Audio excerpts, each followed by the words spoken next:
Fujifilm's X100 series has been a favourite with street and travel photographers since its inception, and with good reason. The cameras offer classic function and design along with stunning image quality while being compact enough to take with you anywhere. But does the 6th iteration offer anything new? By the way, Fujifilm have assured us that this is called the X100VI, not VI, so just bear that in mind before you start getting all shirty in the comments. Although, to be fair, comments do help boost the video, so go ahead.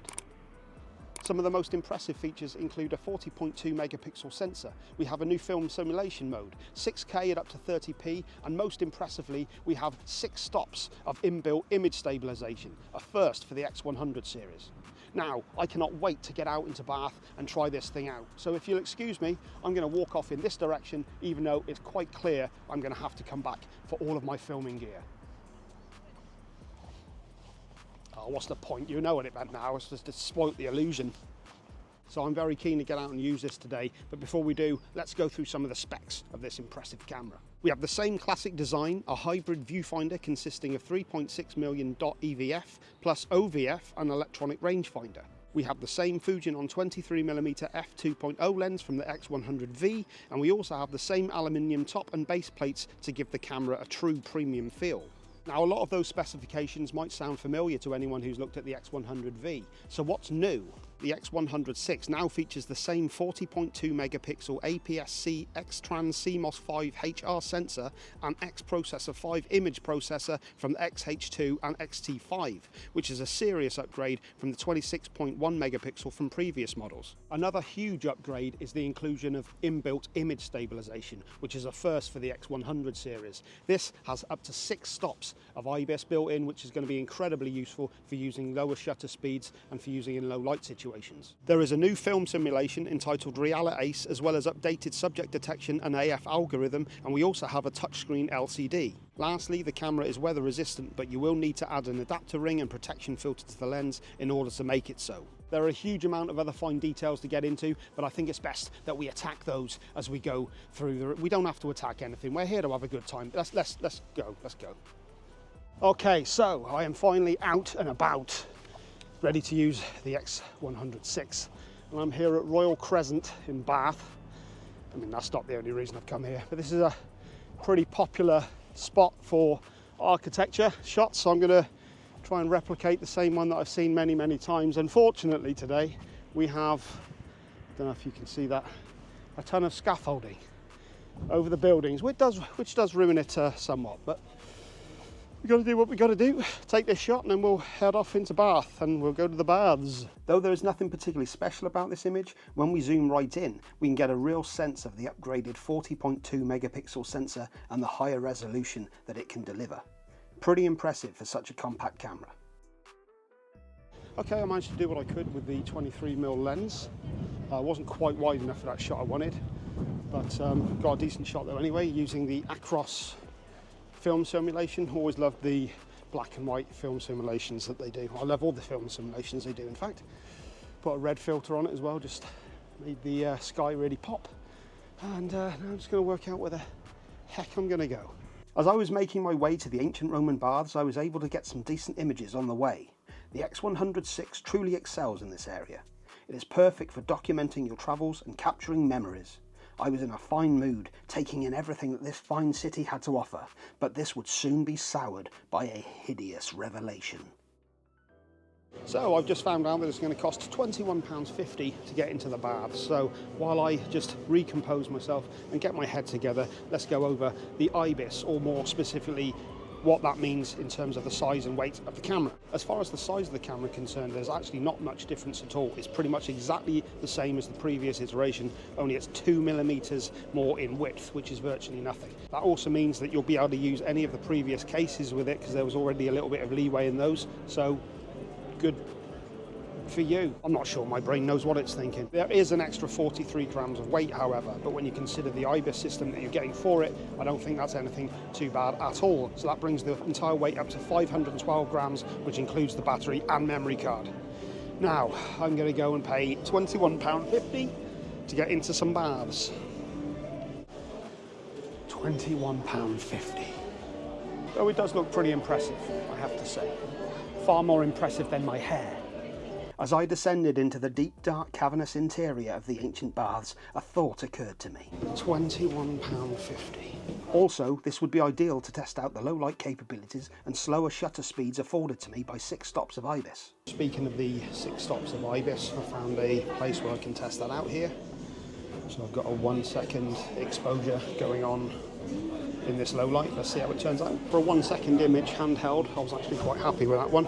As we all know, what we see on the back of the screen, what we see on the laptop is different. So we'll see that in a minute. I was getting baffled by this. For a 1 second handheld image, I was pretty impressed with this shot. It may not be razor sharp, but I feel that it gives a great demonstration of just how good this IBIS is. Other images taken at faster, though still slow speeds turned out fine and once again showed off the impressive resolution produced by the 40.2 megapixel sensor.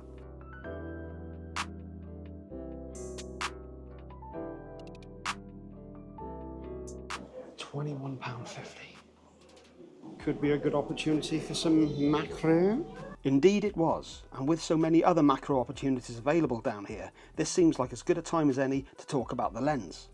We once again have the Fujifilm 23mm f2 lens, which offers a close focusing distance of just 10 cm, which when combined with its f2 aperture makes it a great choice for macro.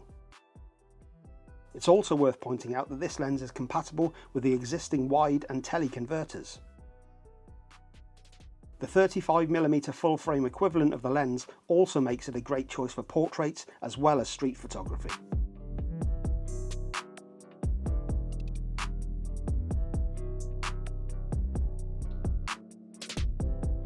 So, I don't know if I've got a huge amount of good images in here, but I've certainly been able to demonstrate some of the features of it. So, the IBIS for the low light shooting, and the macro, the close-up capabilities of the lens. It can do 10 centimeters close focusing distance, so at least I got something out of it for £21.50. To be fair, this place is actually a lot bigger than I thought, so £21.50, maybe not so bad. Okay, so I'm out of there.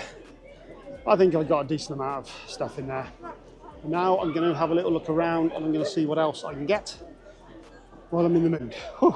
Something else worth pointing out, it's got the same EVF as the X100V. So you've got the combination of EVF and OVF, the choice is yours. I know a lot of other more retro craving people out there will go for the OVF. I personally find them quite frustrating to use, so I've been using the EVF for most of today. It's particularly good as well because it lets you preview all the film simulation modes when you're doing them. So it definitely have its benefits, but maybe I should have a go with OVF more and see how I get on. I've been fortunate enough to use a lot of Fujifilm cameras over the years, and one of the things that I've really always enjoyed has been the film simulation modes, especially the monochrome stuff. I really enjoy it. You've probably just seen some of those images now. In the X100VI we have Reala Ace added, and let me just this says faithful colour reproduction with hard tonality suitable for various scenes. So I'm going to be using some of that now to show you some of that. You can also add grain and colour chrome effects to this in camera as well to really enhance the nostalgic film look for those of you who like that. So let's go and try and get some shots with that now. Aha! I spy with my little eye a Vespa. One Mr. Swan of Clifton Cameras will be quite happy with this one. One thing that truly does astound me in this day and age where everybody has a camera in their pocket with their phone, everybody's on YouTube or Instagram, whenever you're out filming, people still seem surprised that you've got a camera in your face and you're filming something. It's quite extraordinary, really. The amount of people who just turned around at me today like, oh my God, what is he doing? Same thing pretty much everyone else on planet Earth is doing. Old man rant over. My time in Bath is quickly coming to an end as my parking ticket is about to run out, so I'm going to head back to the car. But as I'm doing that, I just thought I'd point out that there's some pretty impressive video specs for the camera as well. It's capable of 4K up to 60p and 6.2K at 30p, 422 10-bit internal recording. However, there is a 1.25 crop on that. So these cameras obviously aren't really built for vlogging, but it does have some impressive video capabilities nonetheless. That being said, I figured I might as well try out some vlogging anyway, especially now that the camera is stabilised. I suspect that this 35mm equivalent will not be wide enough, or it'll probably be wide enough, but not quite enough. Wide enough for not quite wide enough for what most people need. However, the whole point of this camera is to have something incredibly compact to take with you wherever you go, and if you have the capabilities to record 4K and 6.2K, then why not? It's just a no-brainer. Here we are in 6.2K with that 1.25 crop. So you're even closer to all this loveliness, lucky you. For now, I'm gonna head back home. I'm gonna talk about a few features that I might have missed, and then I'm gonna give my conclusion of what I thought of using this camera over the last couple of days. See you in a bit. Well, see you now. Okay, so back home safe and sound, not that there's any reason I shouldn't have been. Something that I completely forgot to mention throughout this video is the fact that you can also now shoot at up to 180,000th of a second when using the electronic shutter. That's one of the other benefits of having that upgraded, faster processor in there. So how much use people will get out of that for this kind of camera, I'm not sure, but it's there if you need it. I should also mention that the 3-inch 1.62 million dot flat tilt LCD is a touch panel, the same as is in the X100V. However, this one can tilt at 45 degrees, whereas the previous one could only do 30, I think it was. 30. There's also only room for a single UHS-I memory card in there, and it also has the same battery as the previous model again, the NPW126S, and that can provide up to about 450 shots on a single charge. That sounds about right. I was out yesterday shooting, I think I did about 270 frames, and it had just gone lower than 50% at the end of the day. And to be fair though, I think that's based on using the OVF. I was actually using the EVF all day, so maybe it lasts a little bit longer than that, but 450 frames is what they're saying. Lastly, as you would expect, this is fully compatible with Fujifilm's X app, which allows you to download and share your images with ease. So what did I think of the camera? Well, in terms of quality, it is just that, quality. You have the classic design and layout along with a rugged premium design. This really does feel like an old-fashioned film camera, but with all the benefits of modern-day digital cameras. This will of course appeal to any of you out there who are looking for a more classic analog type experience, but it's so easily customizable to your preferences that whoever decides to use this is going to get something out of it. I've already mentioned that you've got the choice between EVF and OVF. I personally stuck with EVF. I just prefer it nowadays.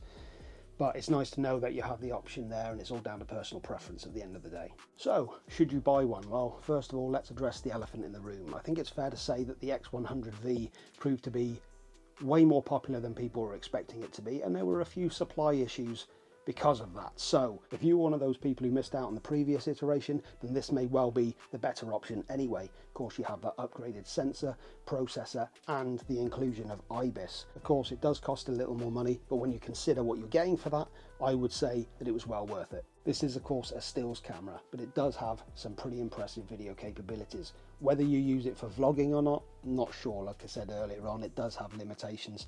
The lens, the focal length is just a little bit too cropped in for my liking. If you are traveling around anyway and you've got this with you, you've got access to some pretty good video capture right here. But when it comes down to having high quality images for street and travel photography, you will be hard pressed to find anything better than the X100VI. If you would like even more information on this camera, then I highly recommend that you click the link in the description of this video. And if you have made it this far in a video, then consider dropping a like, as it really does help boost the video, and subscribe if you don't want to miss out on future Clifton Cameras content. Thanks very much. See you next time. Just staring at the camera.